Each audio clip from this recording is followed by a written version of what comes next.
Hey guys, what's up? I'm gonna try and make this one quicker. The last one was 17 minutes. This one I'm gonna try and make 10. This video is basically just tips and suggestions and ideas, all aimed at females portraying male combatants. That means combat medics and riflemen. And if you're not really into that, if you don't want to hear me talk about like girl stuff, like I'm going to be talking about like sports bras and peeing in the woods, then don't watch this video. I have tons of other videos and I'm going to be coming out with some more, but this one's really aimed at the females in this hobby, because I've never really seen a video out on YouTube or on the internet specifically aimed at people like me. And I've been reenacting for a good amount of time, so I felt like it should exist. So if you're a female looking at this and you want to do a whack impression or something like that, this is not the video for you. I'm sure there's a video out there, but this is not the video for you.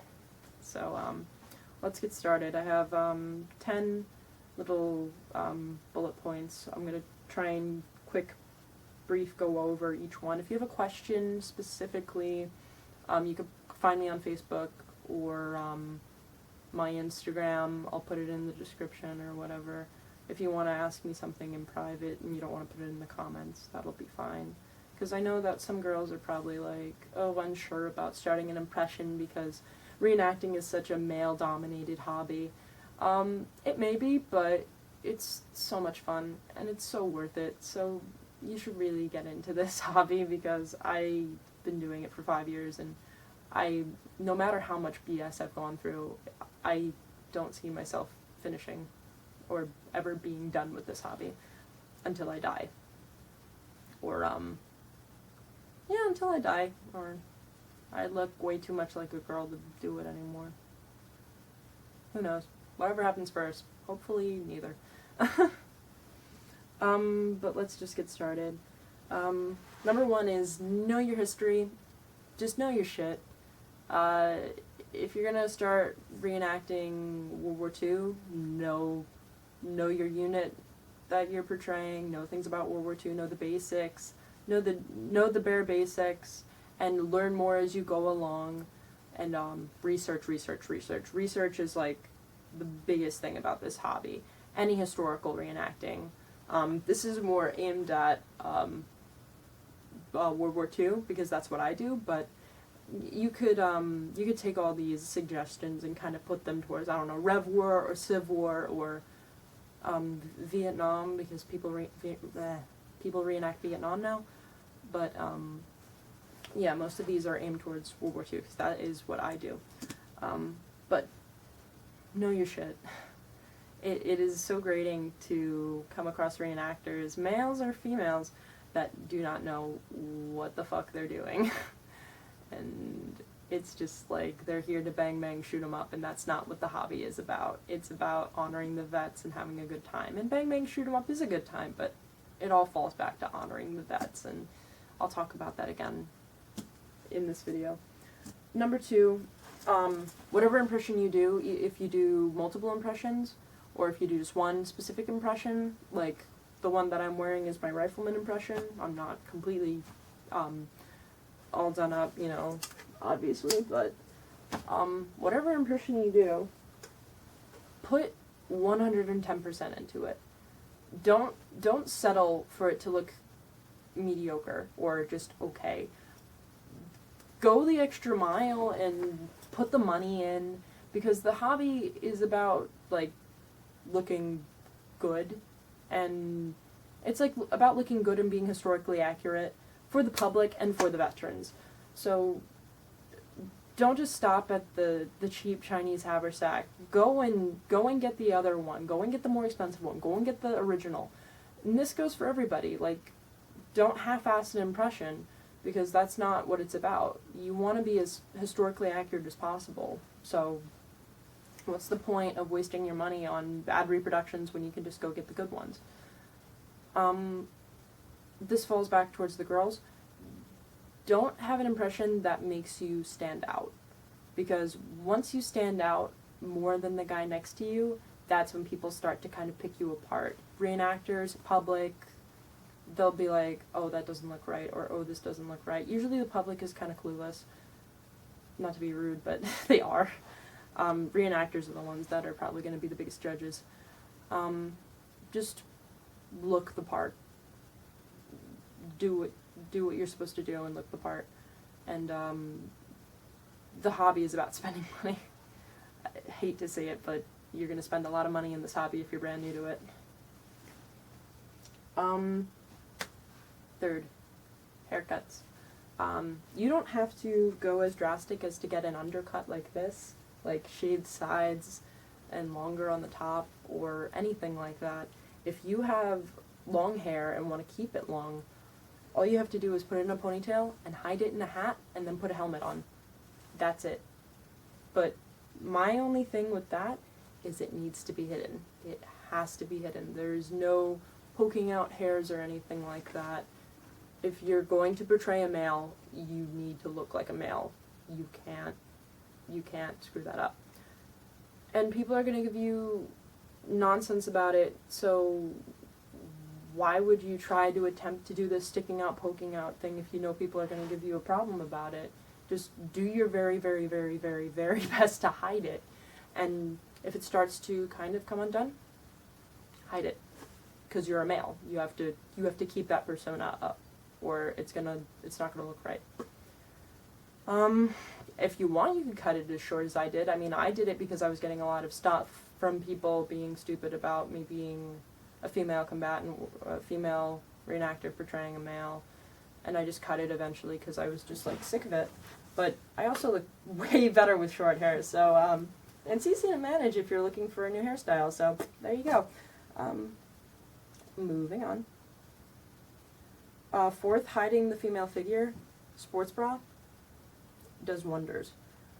Getting one that isn't too tight but not too loose does the best, because too tight you can't breathe when you're running, and too loose doesn't really do anything for you. This sports bra specifically is very old and I have to get another one, but I wear this white sports bra. I wear a GI tank top, a wool shirt, and then my jacket. And that's it. I have a pretty feminine figure when I'm not in uniform, and when I'm in uniform you cannot tell the difference. It helps having a baggier uniform also. If you can manage to get a shirt a tiny bit bigger, that's a word now, bigger than your form, it'll hide kind of blouse a little bit. So it hides you, and wearing a jacket always hides you for the most part, but wearing a sports bra that is a little bit tighter but not too tight does the best. And baggier uniform.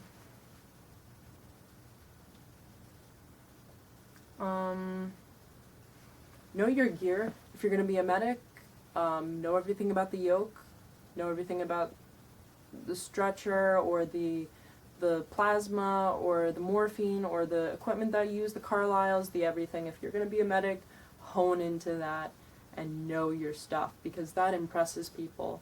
People that have been in the hobby for a long, long time, men that have been in the hobby for a long, long time, they don't look at you as if you're a joke, if you know your nonsense, if you know your stuff. I don't know why I almost called it nonsense. I use that word a lot. If you know your stuff. And if you're going to be a rifleman, know how to load your weapon, know how many bullets were kept in a clip, know all the ins and outs. Like I said, hone into it, because that impresses people and that shows that you mean business. You're not just there to be another on the field, you know, like, I've never had that kind of experience running into another reenactor who was a female portraying a male that, like, didn't know what they were doing, but I'm sure if you're struggling, this video might give you a hand trying to figure out what you need to do in order to make your impression better. But it's a male-dominated hobby because some people just don't know what they're doing, so. I mean, like, females, you know.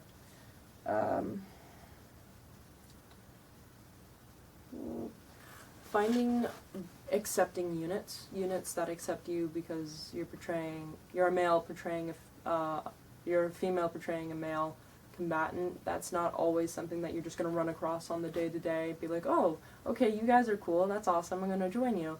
You need to sometimes make friends, and look around, and don't be disheartened if you can't find anybody, because I swear to you, they are out there, and I found those good people in this hobby, and they're amazing. They're absolutely amazing people. And I formed friendships with people that I do not see ever breaking, so they're out there, you just gotta look.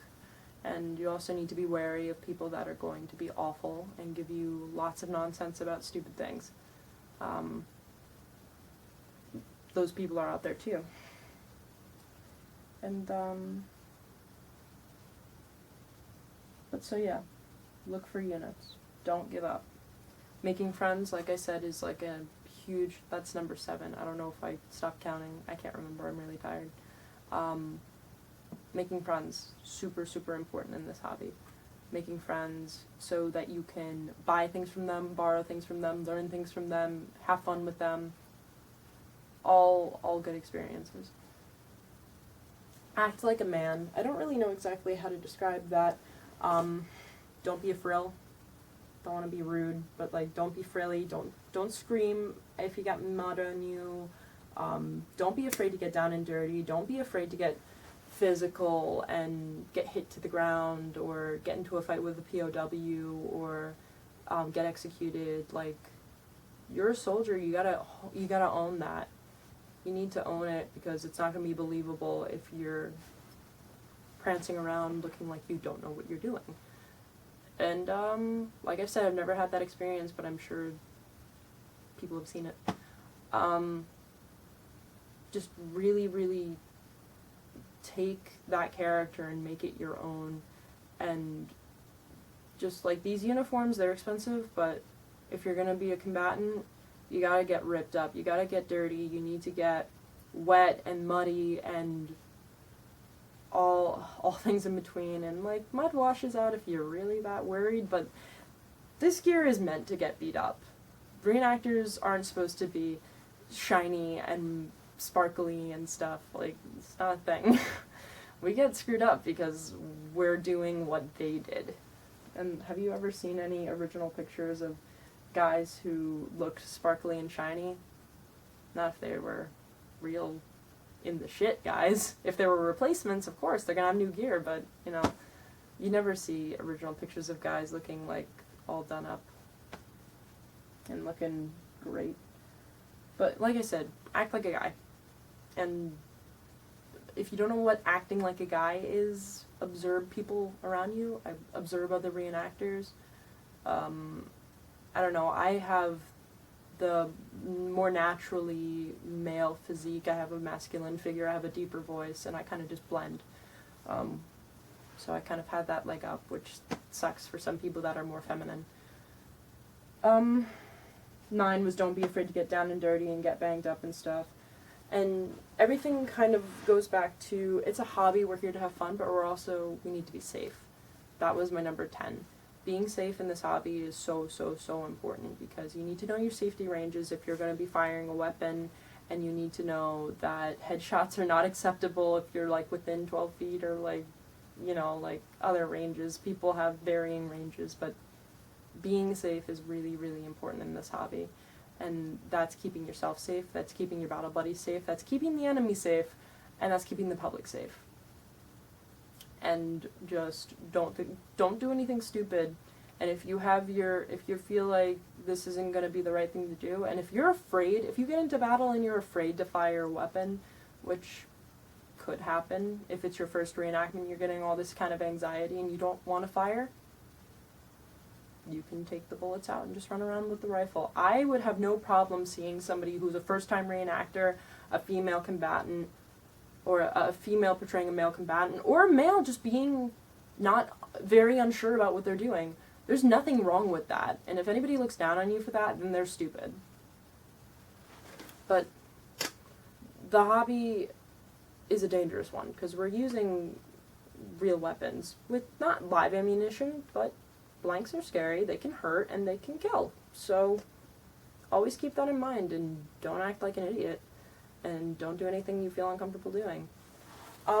Since this video is aimed mainly at females, I'm going to touch upon this very quickly. But reenactments at night are a lot different than reenactments during the day. Reenactments at night can get a little rowdy because guys get drunk and they get either drunk or pissed or horny or something. Just always be safe. This goes for everybody because anybody can be a victim of assault. But I'm mainly aiming this towards females because that's usually who gets assaulted. Just tell people where you're going, be with people that you trust, be with people that you feel safe with. If you're in the field and you can find a bunch of girls to kind of hang out with, even if you're portraying a male, they don't have any problem with you hanging out with them. Like, make friends, like I said. But always just be safe and don't get into a situation that makes you unsafe. And yeah, I've never heard of anything ever happening at a reenactment that was bad to that degree. We're all adults here. We all know what that degree is. But, you know, it could never... bad things happen to good people all the time. And there are bad people in reenacting, and there are good people in reenacting. Just don't let that bad person get you. But like I said, I don't want to make that the only thing. Just being safe, as an umbrella factor, an umbrella term, being safe is an important thing in reenacting. And that's it. Please comment, rate, and subscribe if you feel like it. Leave me messages, leave me comments. I'm going to leave my Instagram in the description below so you can get in contact with me if you want to DM me about something more personal. Thank you so much.